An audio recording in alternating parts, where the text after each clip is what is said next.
Hi hello welcome to eagle media works. RR versus RCB అద్భుతమైన match. ఇది Sheikh Zayed stadium Abu Dhabi నుంచి day match. ఇది గుర్తుపెట్టుకోవాల్సింది ఏంటంటే this is a day match, this is not day night match. So డ్యూలు ఇవన్నీ కూడా మనం పక్కన పెట్టచ్చు కాసేపు.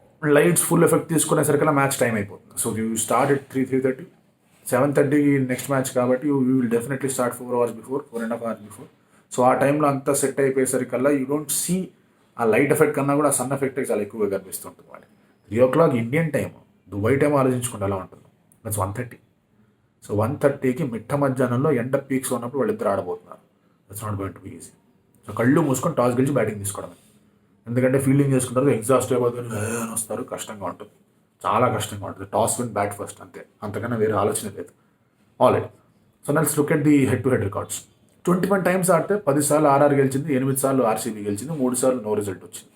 ఆ నో రిజల్ట్ మ్యాచ్లో one of the matches last year జరిగింది అండ్ 1 మ్యాచ్ జరిగింది ఆర్సీబీ మీద ఆర్ఆర్ గెలిచింది. So RCB will have to square ties. దుబాయ్లో జరిగిన టోర్నమెంట్ 2014లో ఆర్సీబీ మీద గెలిచింది. సో ఆర్సీబీ కన్నా ఆర్ఆర్ కొంచెం అడ్వాంటేజ్ ఉంది అంటే head to head and history పరంగా ఎస్ డెఫినెట్లీ ఉంది. But one thing you have to observe is they are not playing in Sharjah, Rajasthan royals, they are playing in Abu Dhabi. అబుదాబిలో ఆడుతున్నప్పుడు ground dimensions అనేది చూసుకోవాల్సిన అవసరం కనిపిస్తుంది and turning between the wickets చాలా ఇంపార్టెంట్గా కనిపిస్తుంది. Now because it is a day match, you will see బౌలర్కి గ్రిప్ అనేది బాగా దొరుకుతూ ఉంటుంది కాబట్టి ఎవరు ఎక్కువగా టైర్ అవుతారనేది చూసుకోవాల్సిన అవసరం ఉంది. Because it is a day match and because focus will be on running those 1s and 2s. ఆ 1s and 2s పరిగెత్తడం చాలా ఇంపార్టెంట్ అబుదాబి లాంటి స్టేడియంలో. సో ఫిట్టర్ క్రికెటర్స్ ఎవరనేది కూడా చూసుకోవాల్సిన అవసరం ఉంది. సో ఇక్కడ యూ విల్ రియలీ ఫైండ్ ఒక people to be tested. Sanju Samson will be tested, Uttappa will be tested, Steve Smith himself will be tested. So ఈ టెస్ట్లు అనేవి చాలా గట్టి కనిపిస్తూ ఉంటాయి. And at the same time RCB విషయానికి వస్తే దుబాయ్ లాంటి ప్లేయర్స్ కానీ, ఫించ్ లాంటి ప్లేయర్స్ కానీ, పడిక్కల్ లాంటి ప్లేయర్స్ కానీ, ఏబీ లాంటి ప్లేయర్స్ కానీ, they will all be tested. So this is not going to be easy, these are very tough conditions. ఇంత టఫ్ కండిషన్స్లో మిట్ట మధ్యాహ్నం క్రికెట్ ఆడడం అంటే మామూలు విషయం కాదు. ఏదో మనం గల్లీ క్రికెట్లో ఆడుతున్నట్టు కాదు, చాలా ప్రొఫెషనల్ లెవెల్లో ఆడాలంటే కనుక పురుసు కారిపోతుంది. సో ఈ మ్యాచ్ చూడడం అనేది బేసిక్గా మిగతా డబుల్ హెడర్స్లో ఈ ఈ ఆఫ్టర్నూన్ మ్యాచ్ ఏదైతే ఉందో ఆ ఆఫ్టర్నూన్ మ్యాచెస్ ఎలా ఉండబోతున్నాయో నిర్దేశించే ఒక మ్యాచ్ ఇది. సో ఈ మ్యాచ్ మీద అందరి దృష్టి ఉంటుంది. టీమ్స్ విషయానికి వచ్చేస్తే Tom Curran played well, but తన వల్ల ఎంతవరకు ఉపయోగం ఉందనేది చూసుకోవాల్సిన అవసరం ఉంది. Will they go with Oshane Thomas and get more pace? తెలీదు ఎలా ఉంటుంది ఏంటి అని చెప్పేసి. ఎందుకంటే ఒకవేళ ఓషేన్ థామస్ అండ్ ఆర్చర్ ఇద్దరు ఆడితే కనుక then there is considerable pace, but batting విభాగంలో వాళ్ళకి కొంచెం ప్రాబ్లం ఉంది కాబట్టి they might just hold up with Tom Curran అనిపిస్తుంది. బట్ ఇంకా స్టీవ్ స్మిత్ అండ్ ఇక్కడ దీని పేరేంటి మన జాస్ బట్లర్, సంజు శాంసన్, వీళ్ళు ముగ్గురు తర్వాత Rahul Tewatia and 1 innings but not otherwise. తర్వాత చాలా కష్టం ఉంది వాళ్ళకి to play. So for them to make a good mark they will have to change the batting order bit. Maybe get in Yashasvi Jaiswal, Jos Buttler, Yashasvi Jaiswal will play. Sanju Samson at 1 down, Steve Smith maybe at 2 down to handle things and see how it is going. ఎందుకంటే opener stock up అయిపోయినారు, ఆ తర్వాత problems కనిపిస్తున్నాయి వాడికి. ఇప్పుడు ఎవరన్నా ఒక్కరిన player ఉన్నారంటే కనుక you can do some things. So I was అంటే you can appreciate the fact that Steve Smith took the responsibility, but at the same time if they are following then there is some person to take care of. So ఆ డైలమాకి Steve స్మిత్ని నెట్టేసింది last match. So will I open, will I not అనే ఒక call Steve Smith తీసుకోవాలి. And మిగతా players అందరి విషయంలో తీసుకుంటే కానీ ఇప్పుడు రయాన్ పరాగ్ ప్లేస్లో can we get an Indian batsmen? Is there a possibility? ఎవరన్నా బ్యాట్స్మెన్ వచ్చి ఆడగలడా, ఏమైనా చేయగలడా? లేదు డేవిడ్ మిల్లర్ని తీసుకొద్దాం అంటే టామ్ కరన్ని ప్లేస్లో డేవిడ్ మిల్లర్ని తీసుకొచ్చి రయాన్ పరాగ్ ప్లేస్లో ఎవరైనా ఇండియన్ బౌలర్ని తీసుకొద్దామా? So this is another problem for them.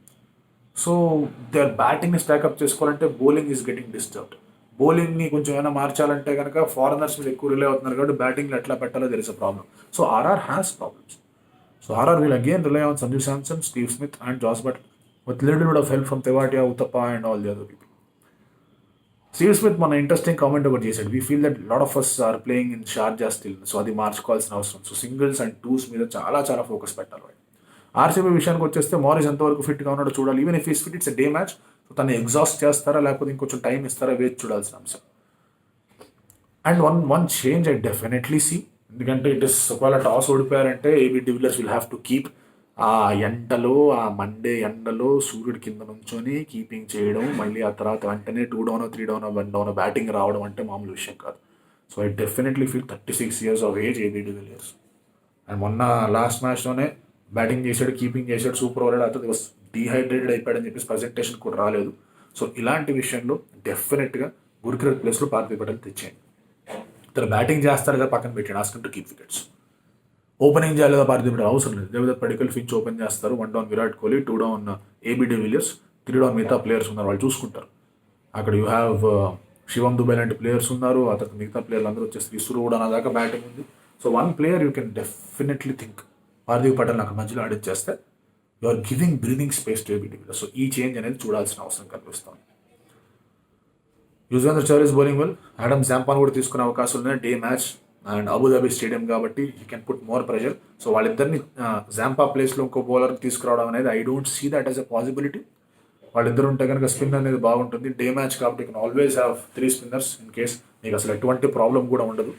ఇసురు, ఉడానా, నవదీప్ సైని వాళ్ళు బాగానే ఉన్నారు. Shivam Dube can also bowl if necessary. So ఆర్సీబీలో ఈ యొక్క చేంజ్ అనేది ఖచ్చితంగా జరిగితే it is better for the team.